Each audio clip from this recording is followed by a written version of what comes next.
జోరు వానలోనూ పార్వతీపురం, మన్యం జిల్లా గిరిజన ప్రాంతాల్లో ఉప ముఖ్యమంత్రి పవన్ కళ్యాణ్ పర్యటన సాగింది.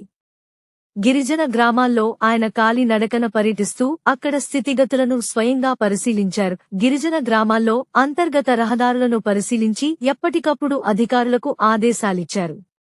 మక్కువ మండలం కవిరిపల్లి గ్రామం ప్రారంభం నుంచి చివర వరకు నడిచారు. చీపురు వలస సమీపంలోని వెంగళరాయసాగర్ వ్యూ పాయింట్ వద్ద ఆగి ప్రకృతి అందాలను తిలకించారు.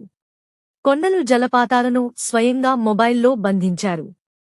ఈ ప్రాంతాన్ని పర్యాటకంగా అభివృద్ధి చేయాలని, అడ్వెంచర్ టూరిజం అభివృద్ధి చేయాలని, ఇందుకు సంబంధించిన వివరాలను సంబంధిత శాఖకు తెలియచేయాలని అధికారులకి సూచించారు.